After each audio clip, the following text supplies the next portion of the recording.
Hello, BookTube, and welcome back to our chapter-by-chapter read-through of J.R.R. Tolkien's masterpiece, Lord of the Rings.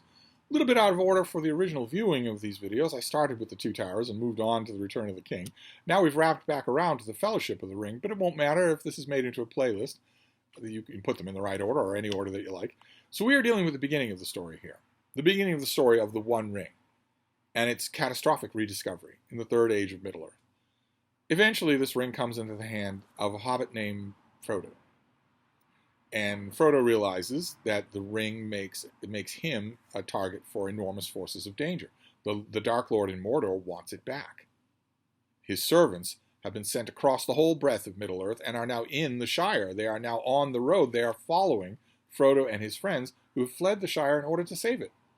Frodo and his servant Sam and their friends Merry and Pippin are on the road, trying to get this ring to Rivendell, a citadel of the elves in the east.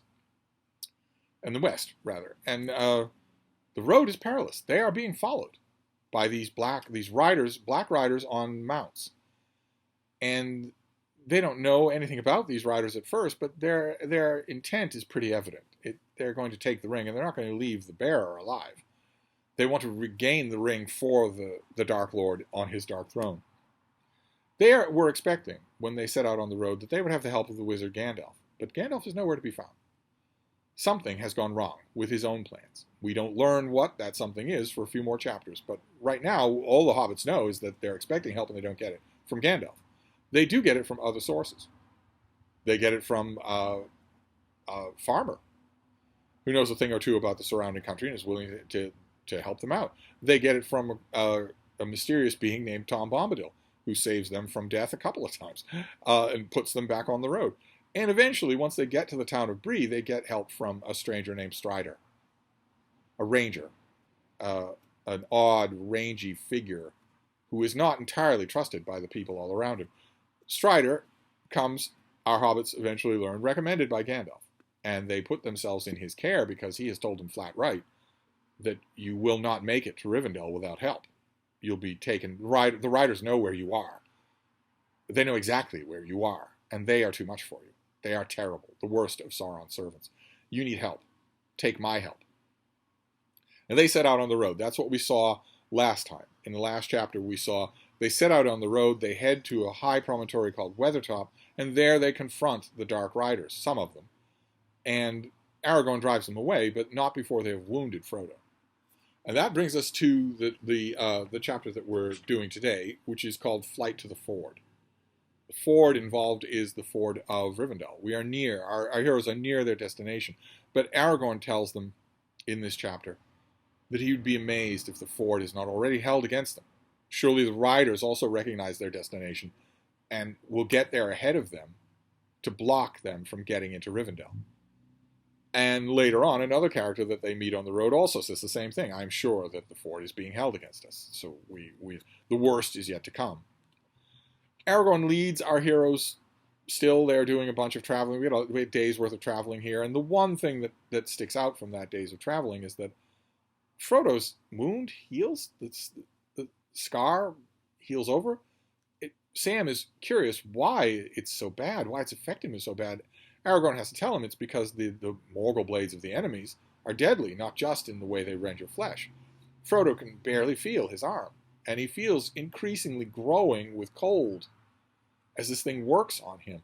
Aragorn makes it pretty clear that the servants, the Nazgul, are hoping that that wound will eventually bring him over to the dark world where they live.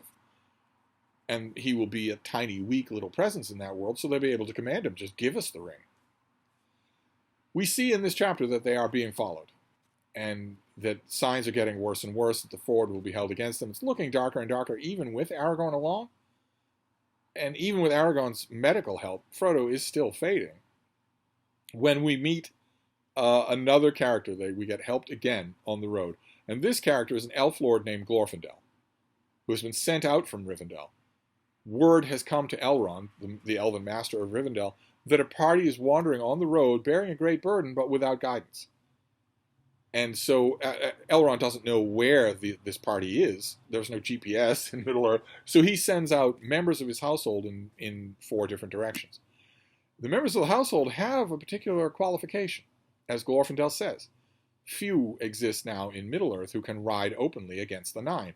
Glorfindel is one of those few. He is an elf lord of immense age and immense power, in the ambiguous sense of power that we talked about last time. In Tolkien's world, a character can be imbued with power. They can have it. Aragorn has some. Glorfindel has an enormous amount. He is able to defy the Nine Riders openly himself. Might not be able to beat them, but he's able to defy them. And in a couple of chapters, we're going to meet another character who also has that power. Glorfindel comes on the road to them. He's a great help. He gives them elvish drink that restores their strength. He does a great deal to stave off the corruption of Frodo's wound. But it's still hopeless. He might be able to face some of the Nine Riders in daylight, but it's hopeless to fight against them, especially at night when they're all together. And there reaches a moment in this chapter where he says, "Fly, the enemy is upon us. Make for the ford of Rivendell." At a breakneck speed, make for the ford of Rivendell. He has put Frodo on his own horse, who will carry him away at the first sight of the enemy,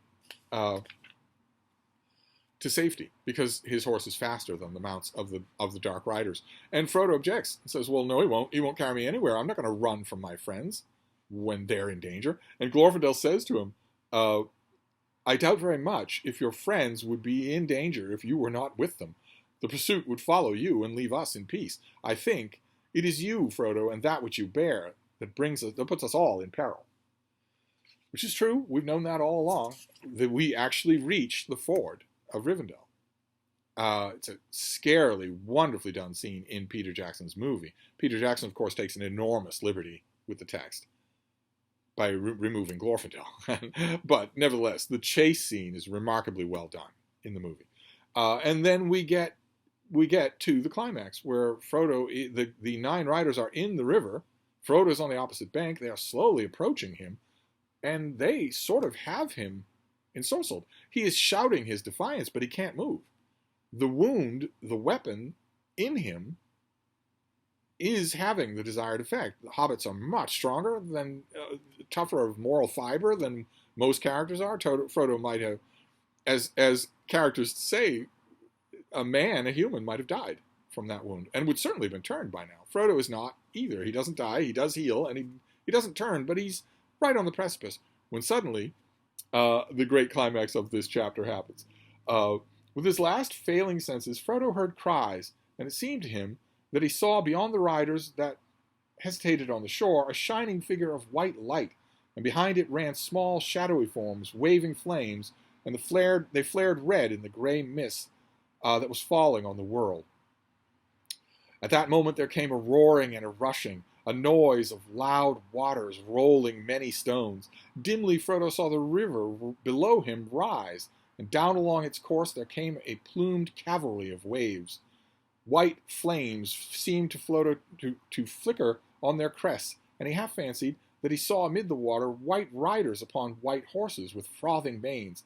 The three riders that were still in the midst of the ford were overwhelmed. They disappeared, buried suddenly under angry foam. Those that were behind drew back in dismay.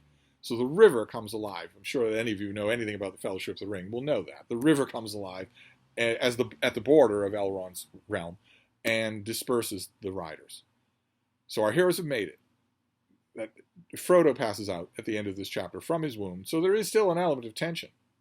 If you're reading this for the first time, you might be wondering, did he come all this way only to die?